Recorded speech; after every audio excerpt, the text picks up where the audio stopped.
प्राचीन काल में एक साहूकार था जिसके 7 बेटे और 7 बहुएं थीं। इस साहूकार की एक बेटी भी थी जो दीपावली में ससुराल से मायके आई थी। दीपावली पर घर को लीपने के लिए 7 बहुएं मिट्टी लाने जंगल में गईं, तो ननद भी उनके साथ चली गई। साहूकार की बेटी जहां मिट्टी खोद रही थी, उस स्थान पर स्याहू अपने 7 बेटों के साथ रहती थी। मिट्टी खोदते हुए गलती से साहूकार की बेटी की खुरपी के चोट से स्याहू का एक बालक नष्ट हो गया। इस पर क्रोधित होकर स्याहू बोली, मैं तुम्हारी कोख बांधूंगी। स्याहू के वचन सुनकर साहूकार की बेटी अपनी 7 भाभियों से एक एक कर विनती करती है कि वो उसके बदले अपनी कोख को बंधवा लें। सबसे छोटी भाभी ननद के बदले अपनी कोख बंधवाने के लिए तैयार हो जाती है। इसके बाद छोटी भाभी के जो भी बच्चे होते हैं वो 7 दिन के बाद ही मर जाते हैं। 7 पुत्रों की इस प्रकार मृत्यु होने के बाद उसने पंडित जी को बुलवाकर इसका कारण पूछा। पंडित जी ने गाय की सेवा करने की सलाह दी। सुरही सेवा से प्रसन्न होती है और उसे स्याहू के पास ले जाती है। रास्ते में थक जाने पर दोनों आराम करने लगते हैं।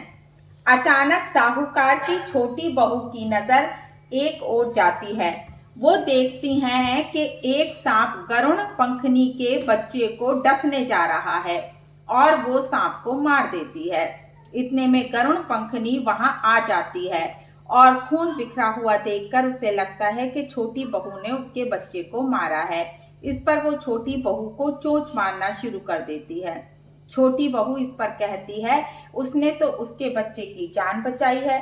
गरुड़ पंखनी इस पर खुश होती है और सुरही सहित उन्हें स्याहू के पास पहुंचा देती है।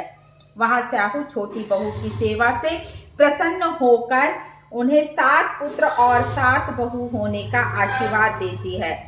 स्याहू के आशीर्वाद से छोटी बहू का घर पुत्र और पुत्र बंधुओं से हरा भरा हो जाता है। अहोई का अर्थ ये भी होता है अनहोनी को होने से बचाना। अनहोनी या अप्रिय न हो पाए, ये है अहोई अष्टमी व्रत का तात्पर्य।